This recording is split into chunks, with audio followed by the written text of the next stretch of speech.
I stood in the doorway of apartment 3B, staring at the brown water stain spreading across the ceiling like a Rorschach test. The property manager, Dennis, shifted his weight from foot to foot, jangling his massive key ring. "It's cosmetic," he said, not meeting my eyes. "I'll get someone to paint over it next week." The apartment smelled like cigarettes and pine sol, a combination that somehow made both smells worse. The carpet was beige, or maybe it had been white once. The kitchen cabinets hung slightly crooked, and through the bedroom door, I could see a window that looked directly into another building's brick wall. It was perfect. "I'll take it," I said. Dennis blinked. "You sure? I mean, I have to tell you, the tenants before you, they only lasted 3 months. Why'd they leave?" He jingled his keys again, that nervous habit. "Noise complaints. But I've had the super check the pipes, check everything. It's an old building. Old buildings make noise." I signed the lease that afternoon. The divorce had left me with exactly $2,847 in my bank account, a Toyota with 180,000 miles on it, and a burning desire to never ask my sister for money again. The Riverside apartments charged $650 a month for a one-bedroom. In this city, that was basically free. I moved in on a Tuesday. The building had that particular smell all cheap apartment complexes have: industrial carpet cleaner, cooking odors from a dozen different cuisines, and something vaguely mildewed. My neighbors were a mix of elderly people on fixed incomes, recent immigrants, and people like me who'd hit a rough patch and needed a place to land. The woman in 3A, Mrs. Chen, helped me carry boxes up the stairs. She was 70-something, with silver hair cut short and forearms surprisingly strong for her age. "You live alone?" she asked, not unkindly. "Yeah. Recently separated." She nodded, setting down a box of kitchen supplies. "Good building for that. Quiet. People keep to themselves mostly." She paused at my door. "You got the apartment under 4B. Is that a problem?" 4B is empty. Has been for 8 months now." She said it casually, but her eyes watched my reaction. "Oh, so it should be quiet then." Mrs. Chen made a sound that wasn't quite agreement. "You let me know if you need anything. I'm just next door." I spent the first 3 days unpacking, organizing, and trying to make the apartment feel like something other than a way station for the recently destroyed. I hung curtains. I bought a cheap rug to cover the worst of the carpet stains. I even got a plant, though I'd killed every plant I'd ever owned. The first night I actually slept there, I was so exhausted from unpacking that I passed out around 10 p.m. I woke up at 2:17 a.m. to the sound of footsteps. They came from directly above me, in the bedroom. Slow, methodical steps. Someone pacing. I lay there in the dark, listening. The footsteps moved from one end of the apartment to the other, a steady rhythm. Back and forth. Back and forth. After about 20 minutes, they stopped. I checked my phone. 2:43 a.m. The next morning, I knocked on Mrs. Chen's door. She answered wearing a floral bathrobe and holding a cup of tea. "Did you hear footsteps last night?" I asked. "From upstairs." Her face didn't change expression, but something shifted in her eyes. "What time?" "Around 2:30 a.m. She sipped her tea. "The building is old. Pipes make noise. Sometimes sounds travel strange ways. It sounded like someone walking, pacing, actually. 4B is empty," she said, as if that settled it. But then she added, "You should talk to Dennis if it bothers you." I called Dennis that afternoon. He sighed before I even finished explaining. "Look, I've had the super check that apartment 6 times. There's nobody up there. The door is locked. I'm the only one with a key." "So what's making the noise?" "Old building," he said. "Thermal expansion, pipes, settling. I don't know. I'm not an engineer. But I can tell you for a fact that apartment is empty and locked." That night, I stayed awake. I set up my phone to record audio. At exactly 2:08 a.m., the footsteps started. I played back the recording the next morning. The footsteps were clear, unmistakable. The same steady rhythm, moving from one end of the apartment to the other. I counted the steps. 14 paces one direction, a pause, then 14 paces back. Always the same pattern. I tried to ignore it. I bought earplugs. They helped, but I could still hear the footsteps, feel them actually, a slight vibration through the ceiling. And knowing they were happening was worse than hearing them. After a week, I started documenting everything. I created a spreadsheet: date, start time, end time, number of pacing cycles, any variations. The pattern was consistent. The footsteps started between 2 a.m. and 2:15 a.m. They lasted between 25 and 40 minutes. Always the same pacing pattern. 14 steps, pause, 14 steps back. On day 9, I met another neighbor, Marcus from 2B. He was in his late 30s, worked night shifts as a security guard. We ended up talking in the laundry room. "You're in 3B, right?" he asked, folding a work shirt. "Yeah." "Under the empty apartment. You know about that?" He laughed, but there was no humor in it. "Everyone knows about 4B. You hear it yet? The footsteps. Every night, like clockwork. I'm right below you, so I hear it too." Started the day after the last tenant disappeared. I stopped loading my washer. Disappeared. Guy named Joel Price. Lived there for 2 years. One day in March, he just wasn't there anymore. Left all his stuff. His car was still in the lot, but he was gone.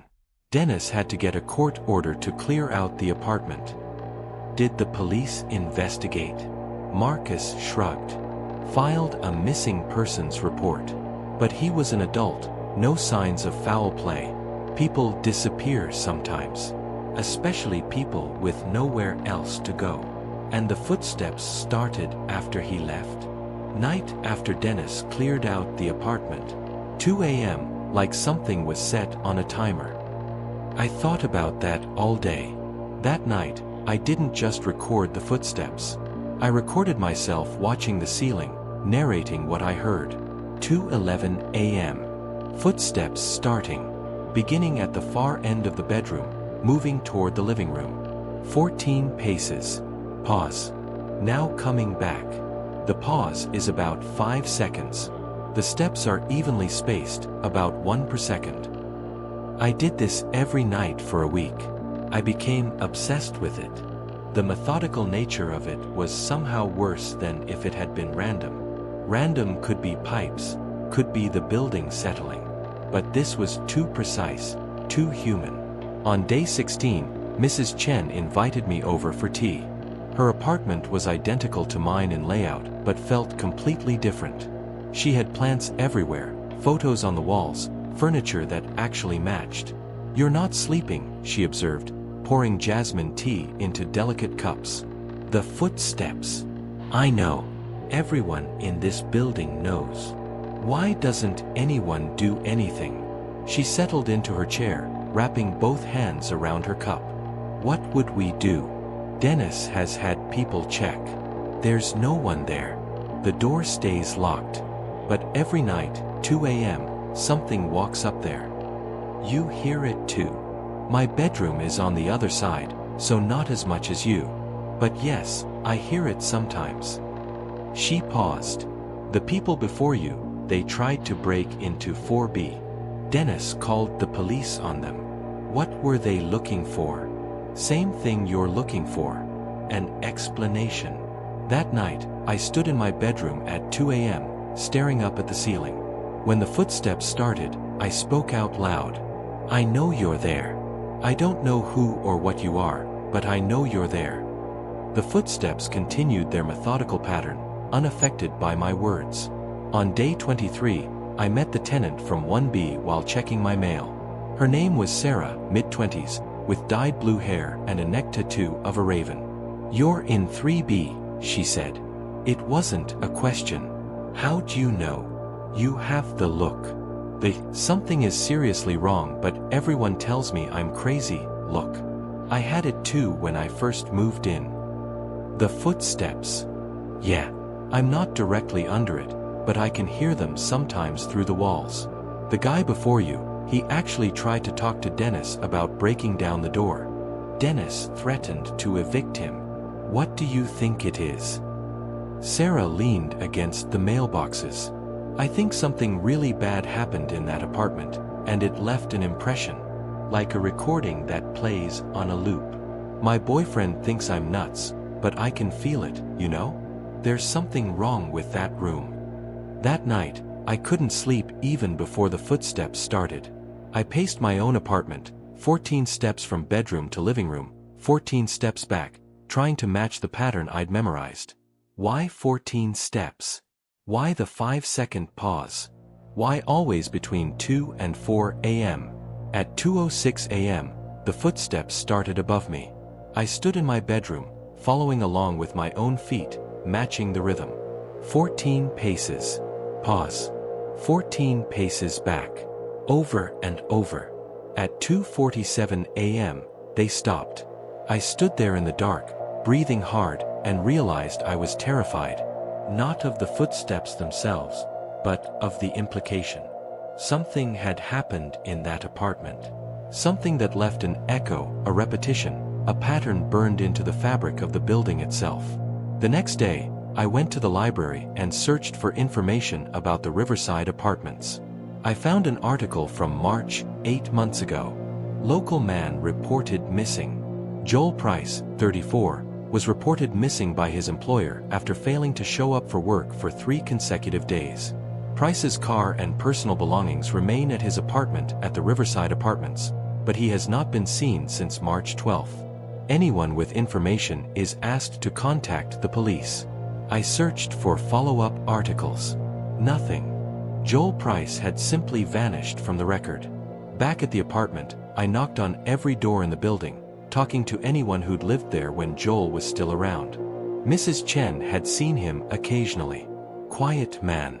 Worked from home doing something with computers. Sometimes I'd see him coming back from the store late at night. He was always polite, always said hello. But I could tell he was troubled. Marcus remembered more. Joel was weird, man.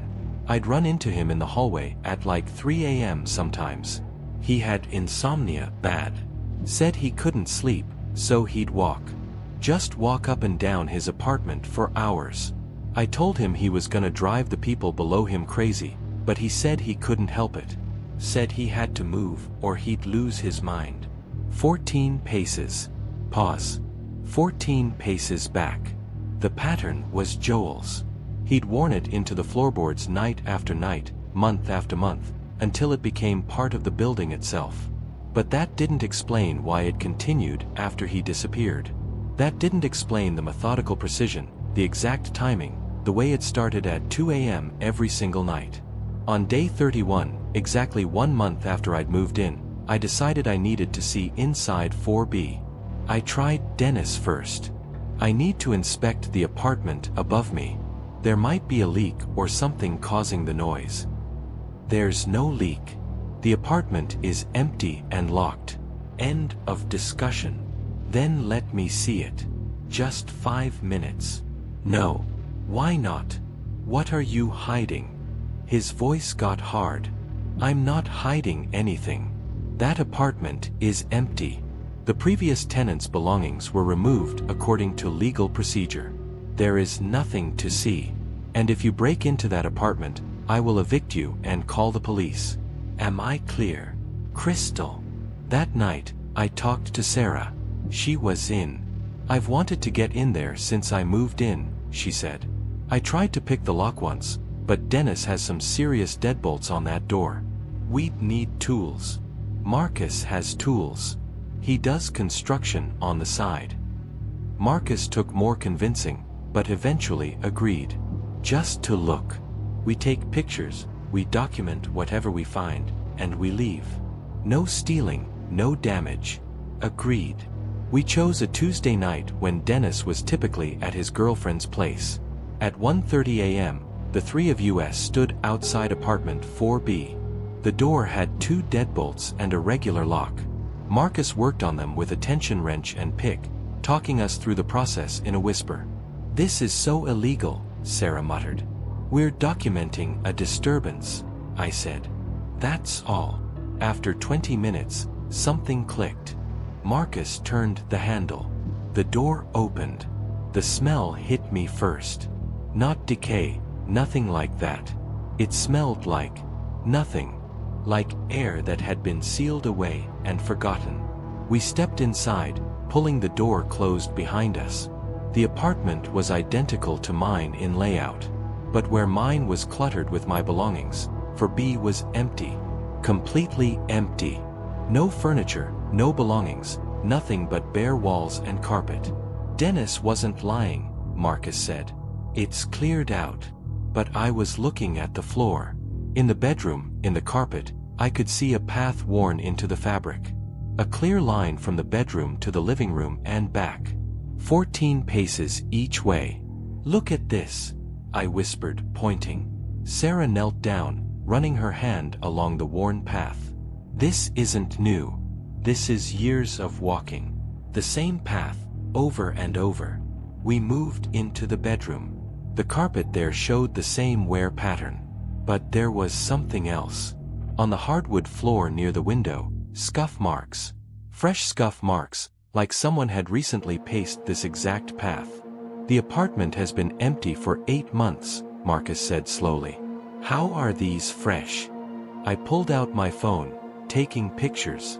That's when I saw it. On the wall near the closet, a calendar. March 2024.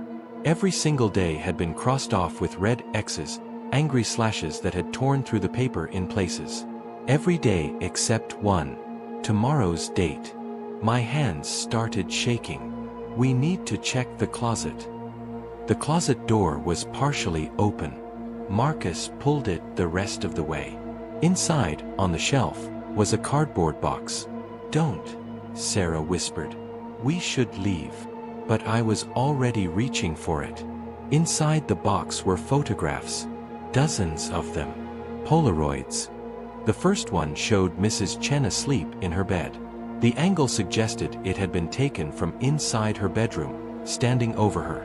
The second showed Marcus, sprawled on his couch, mouth open, one arm trailing to the floor. The third showed Sarah and her boyfriend, tangled in sheets, completely unaware. There were more. So many more. Every tenant in the building, photographed while sleeping. Some recent, some yellowed with age. And at the bottom of the box, photos of me. Me sleeping on my side, facing the camera. Me on my back, one hand across my stomach. Me curled up, clutching a pillow. All taken in my bedroom. All taken in the last month. All taken at night while I slept. "What the fuck?" Marcus breathed. The date stamp on the photos was clear. The most recent one of me was from last night. "We need to call the police," Sarah said. "Right now." That's when we heard it. From the bathroom, a sound. Water running. We all froze. The bathroom door was closed. I hadn't noticed before. In an empty, abandoned apartment, the bathroom door was closed. The water shut off. "We need to leave," I whispered. The bathroom door opened. I've tried to describe what I saw hundreds of times since that night. I've talked to police, to therapists, to anyone who would listen. But words fail. It wasn't Joel Price. It wasn't anything that had ever been Joel Price. It was tall, impossibly tall, folded into a shape that approximated human. Its skin had the texture of something that had been underwater for a very long time, pale and slightly translucent. But its eyes were the worst part. They were human eyes, fully aware, looking at each of us in turn with an expression I can only describe as proprietorial. Like we were its property, its tenants. It smiled. Then it started walking toward us. 14 paces from the bathroom door. We ran. I've never moved faster in my life. We stumbled over each other getting to the door, yanking it open, spilling into the hallway. Behind us, I heard footsteps. Slow. Methodical. unconcerned. We didn't stop running until we were outside the building. Marcus called 911. The police came within 10 minutes. We tried to explain what we'd seen, showed them the photos on my phone, told them about the thing in the bathroom. They searched apartment 4B thoroughly. They found it exactly as we described, empty, except for the box of photographs. They took the photos as evidence. They took our statements. But they didn't find anything else. No signs of forced entry to anyone's apartments. No one in the bathroom. No one in the apartment at all. The photos are concerning, the officer told me. But whoever took them isn't here now. We'll increase patrols in the area, and I'd recommend you get better locks on your door. Better locks. Against something that could walk through my locked apartment and photograph me sleeping. Dennis evicted all three of us the next day for breaking and entering. Mrs. Chen helped me pack. She was one of the few tenants who didn't seem surprised by what we'd found. "You were supposed to leave it alone," she said sadly. "Everyone who looks too closely, they always have to leave." "Did you know about the photos?" She didn't answer directly. "The rent is cheap for a reason. Some of us, we've made our peace with it. We keep our doors locked, we don't ask questions, and we try not to think about what happens at 2 a.m. "But what is it?" Mrs. Chen shook her head. "I don't know. But it's been here longer than any of us. The building manager before Dennis, he told me once that the footsteps have been happening since the 1970s. Different apartments, different patterns, but always the same presence. Always watching." The next morning, I went back one more time. I needed to get my security deposit back, needed to clean out a few things I'd left behind. Dennis was there, standing in the hallway outside 3B, arms crossed. "You broke into private property," he said. "You and your friends. I should press charges." "Did you know?" I asked. "About the photos?" His face went pale. "I don't know what you're talking about." "The police took them. Polaroids of every tenant, sleeping. Someone's been inside our apartments, Dennis. While we were sleeping." He looked away. "I manage this building. I keep the rent low. What people do, what happens here, that's not my responsibility. People disappear from this building. Joel Price. How many others?" Dennis's jaw tightened. "I've been manager here for 6 years. In that time, one tenant has disappeared. One. People move out all the time. That's normal. What about before you? What about the managers before you?" "I don't know anything about that." But his eyes told a different story. He knew. He'd always known. "Why do you stay?" I asked. "If you know something's wrong here, why do you keep managing this place?" He was quiet for a long moment. Then, so softly I almost didn't hear, "Because it pays me to forget. And because if I left, someone else would take the job. At least I try to warn people. The noise complaints, the quick turnover in certain units. I do what I can." "That's not enough." "No," he agreed. "It never is. I moved out that day. Sarah and Marcus did too. But Sarah called me 2 days later, her voice shaking. 'I'm at a motel,' she said. 'I found another photo. Under my door at my new place. It was me, sleeping in the motel bed. Last night. Call the police.' I did. They said it's probably my ex-boyfriend, that I should get a restraining order. They don't understand. They don't believe me. 'Get out of town,' I said. 'Just go. Drive somewhere, anywhere.' 'Where? How far do I have to run?' I didn't have an answer. Marcus lasted 3 weeks. He called me from a hospital in Nevada. 'I tried to run,' he said. His voice was flat, emotionless. 'Got in my car, drove for 12 hours straight. Checked into a hotel outside Vegas. Woke up at 2:47 a.m. to someone standing over my bed. Just standing there. Watching. When I screamed, It smiled. Then it left. Did you see what it looked like? I don't want to remember what it looked like. He hung up. I tried calling back, but his number was disconnected. I spent 3 weeks staying with my sister in Portland, sleeping on her couch, jumping at every sound in the night. I told her everything. She listened without judgment, then installed 3 extra locks on her door and bought a security camera for the hallway. "You're safe here," she said. "Whatever it is, it can't follow you this far." But I knew better. I could feel it. A weight, a presence, like being watched through thick glass. The police investigation into the photographs went nowhere. They interviewed current tenants at Riverside Apartments. Everyone denied knowledge of the photos, but I could see it in their faces during the news coverage. They knew. They'd all made the same choice Mrs. Chen had made. Cheap rent in exchange for willful blindness. Detective Sarah Morrison was assigned to the case. She called me weekly with updates, which was just a nice way of saying she called to tell me they'd found nothing. "The photos are real," she said during our 4th conversation. "That's not in question. But we can't establish how they were taken or by whom. No signs of forced entry to any apartment. No fingerprints. No DNA. It's like a ghost took them." "Maybe it was," I said. She was quiet for a moment. "Look, I've been a cop for 17 years. I've seen some weird stuff. And I'll tell you off the record, that building has a history. Not just Joel Price. I pulled records going back 40 years. People disappear from that building. Not a lot, but regularly. Every 8 to 10 years, someone just vanishes." "Did you tell your superiors?" "I wrote it in my report. They said it was coincidence. Said people who live in cheap apartments are transient by nature. They move around, they have unstable lives. Sometimes they disappear.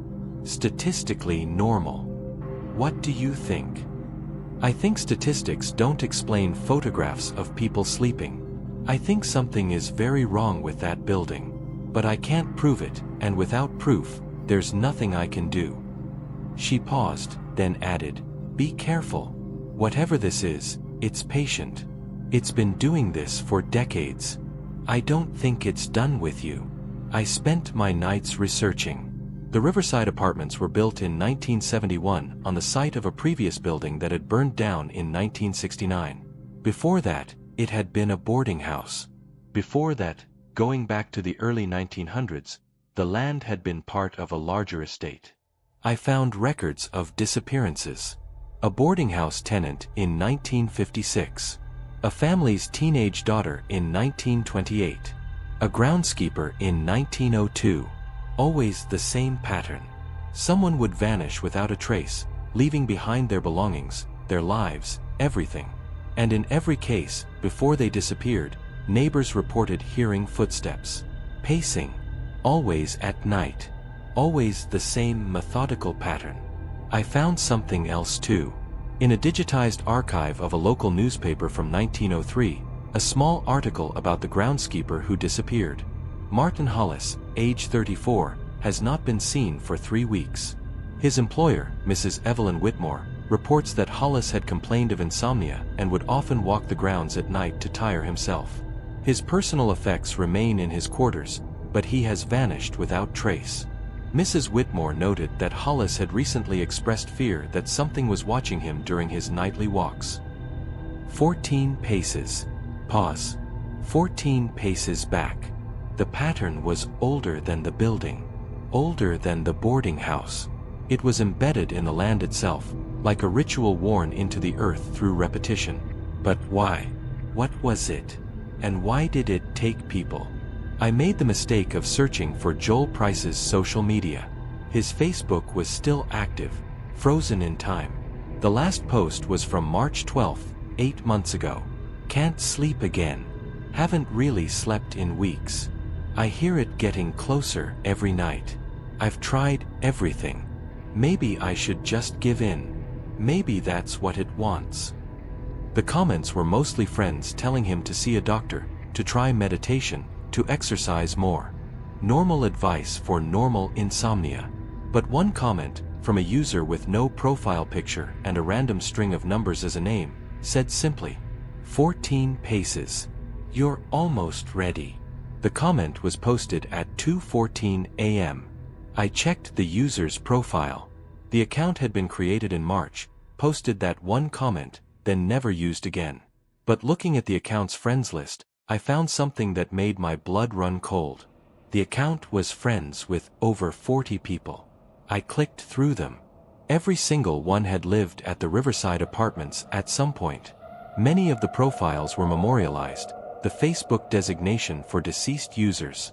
Others were simply abandoned, last posts years old. I made a list. Cross-referenced it with missing persons reports, obituaries, anything I could find. 32 people.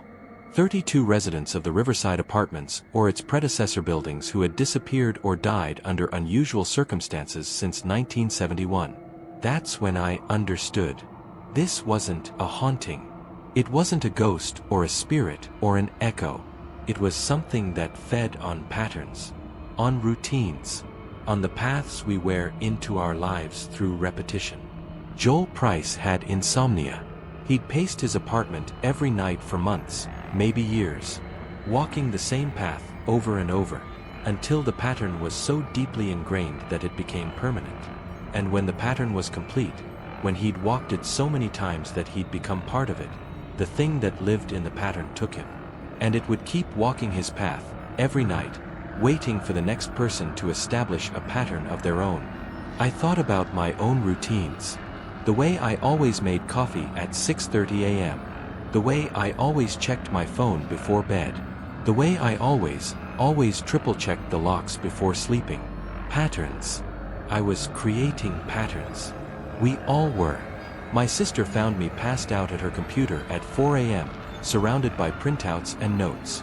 I'd been awake for 36 hours straight, trying to make sense of it all.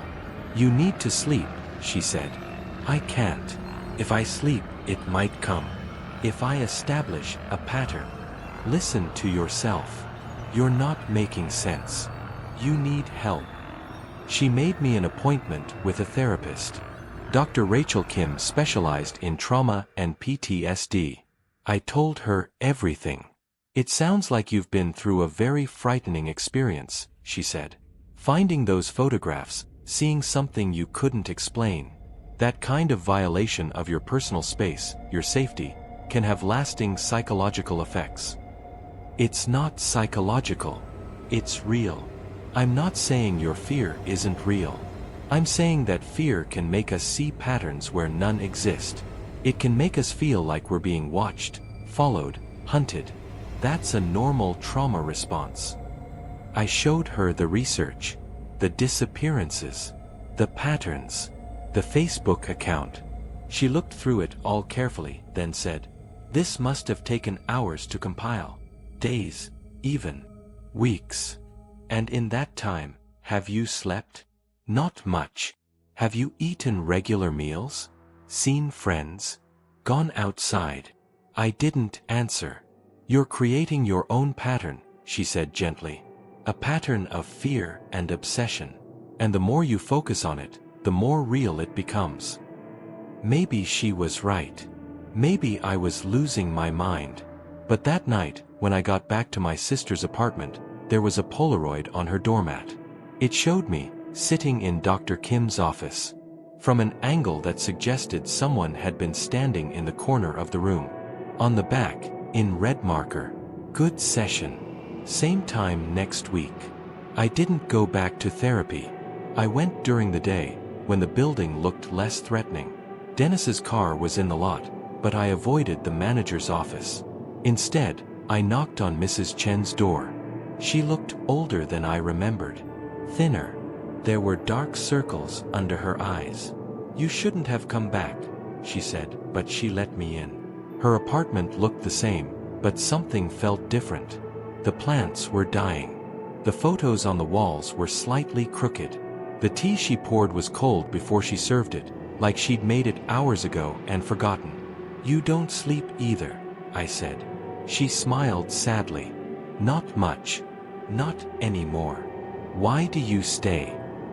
Where would I go? I'm 73 years old. I live on $900 a month from Social Security. This apartment costs $650. That leaves me $250 for food, medicine, everything else. Where could I possibly go? But if you're not sleeping, if you're afraid. I've been here for 18 years, she interrupted. I've seen 6 people disappear. I've heard the footsteps. I've found things that shouldn't be there. I've made my choice. I stay quiet, I keep my head down, and I pray it chooses someone else. That's not living. No, she agreed. But it's surviving. And at my age, that's enough. She paused, then pulled something from a drawer. A journal, old and worn. The woman who lived here before me, she left this behind. Hidden under the bathroom sink.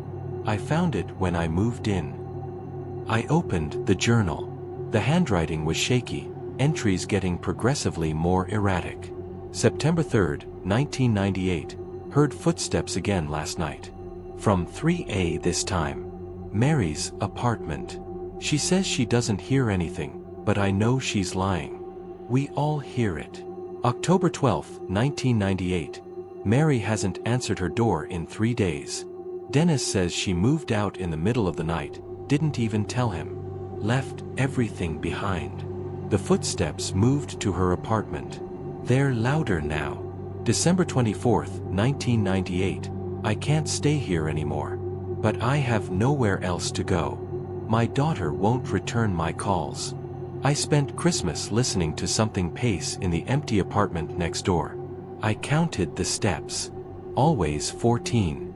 Always the same. January 8th, 1999. I saw it tonight. Standing in the hallway outside my door. It was shaped like a person, but wrong. Too tall. Too thin. It didn't move, just stood there. When I screamed, it tilted its head, like it was curious. Then it walked away. 14 paces down the hall. Pause. 14 paces back. The entries stopped there. I flipped through the rest of the journal. Blank pages. What happened to her? I asked.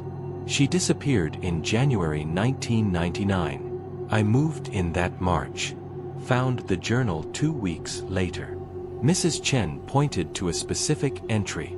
I'd missed it on my first read-through, near the end. January 6th, 1999. I understand now. It doesn't just watch us. It studies us. Learning our patterns, our routines. When it knows us completely, when it can predict our every move, that's when it takes us. We're not people to it. We're patterns. We're routines. And when our pattern is complete, when there's nothing new to learn, we become part of it. I felt cold. Did she have a pattern?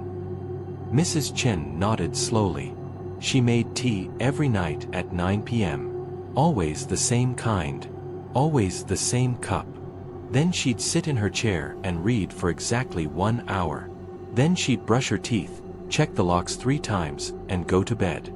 Every single night. The same routine. And one night she just became part of the routine. Yes. I thought about my own patterns. The coffee at 6:30 a.m. The triple checking of locks. The way I always slept on the right side of the bed, even when I had the whole bed to myself. How do you fight it? I asked. You can't fight it. You can only try not to be interesting. Change your routine every day. Never do the same thing twice. Be unpredictable. Be chaotic. It doesn't like chaos. It only understands patterns. Is that what you do? She laughed bitterly. I try. But at 73, you've worn your patterns into your bones. I am a creature of routine. We all are, eventually. That's why it's patient. It can wait. It has all the time in the world. I left Mrs. Chen's apartment with the journal and went to find Sarah. She'd moved into a new place across town, but she'd given me the address before she changed her number.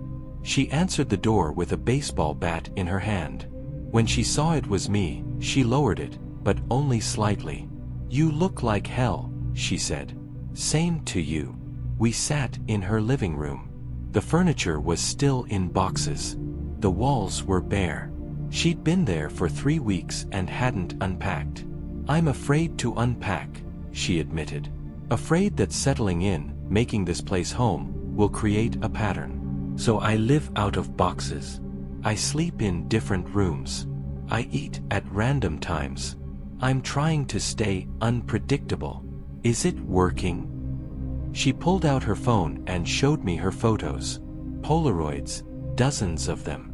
All of her, sleeping in different rooms, different positions. The most recent was from 2 nights ago. I fell asleep on the couch. Woke up at 2:47 a.m. to my phone buzzing. Someone had airdropped this photo to me. From inside my apartment. The photo showed her on the couch, mouth open, one arm trailing to the floor. And in the background, barely visible in the darkness, a tall shape. Standing. Watching. I called the police. They searched the apartment. Found nothing. No signs of entry. No fingerprints. Nothing. They think I'm making it up for attention. What about Marcus? Haven't heard from him in 2 weeks. His phone's disconnected. I drove to his new place. Landlord said he moved out suddenly, didn't even take his stuff. Just disappeared. We sat in silence for a long time. "I have a theory," I finally said. "About what it wants. I'm listening. It doesn't just study our patterns.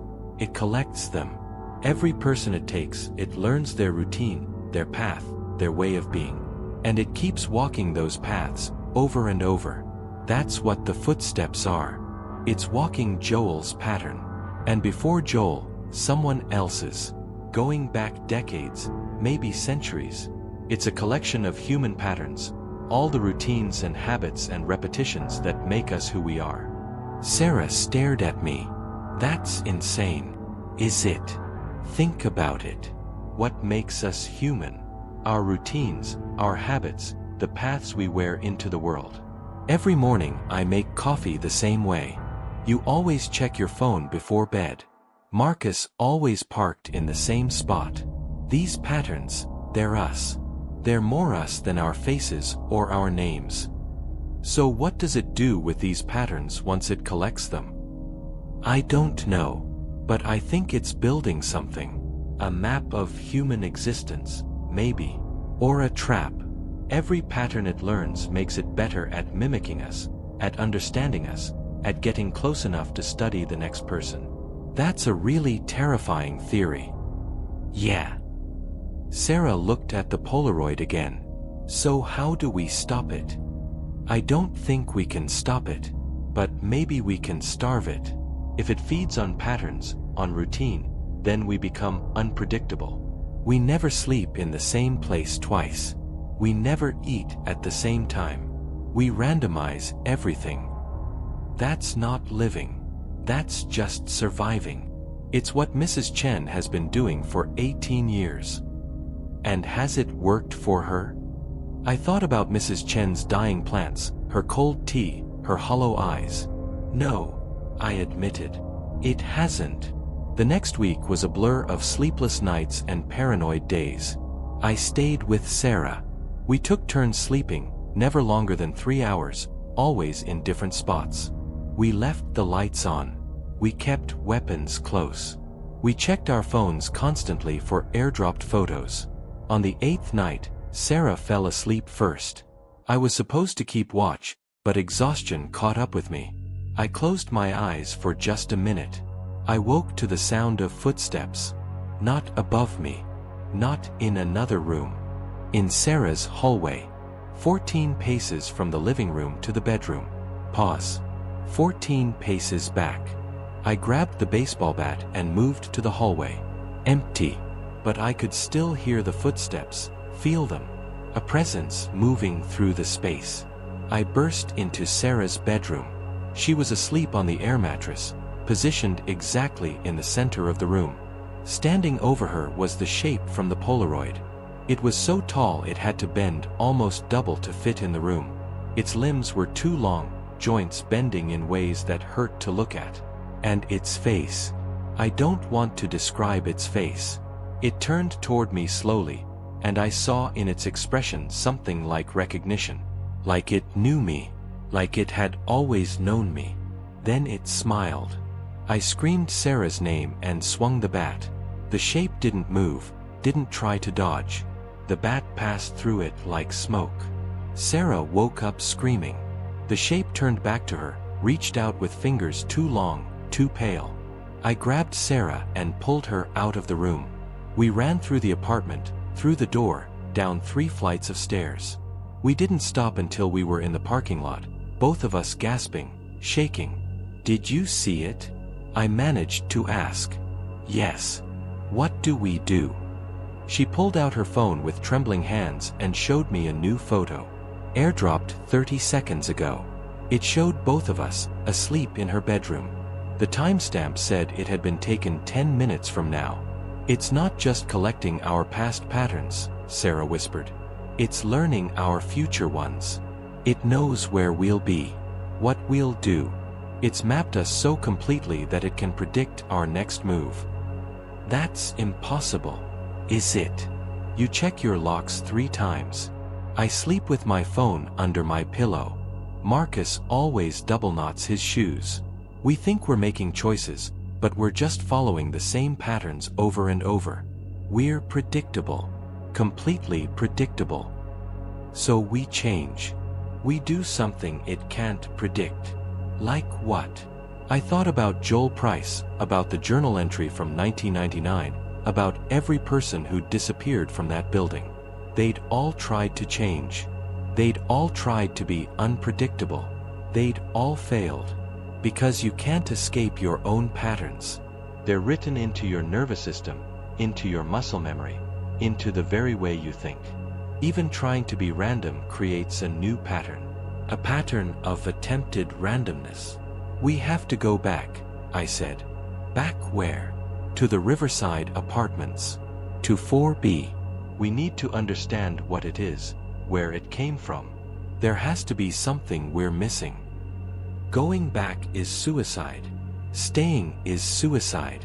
At least if we go back, we might find answers." We returned to the Riverside apartments at 1:30 a.m.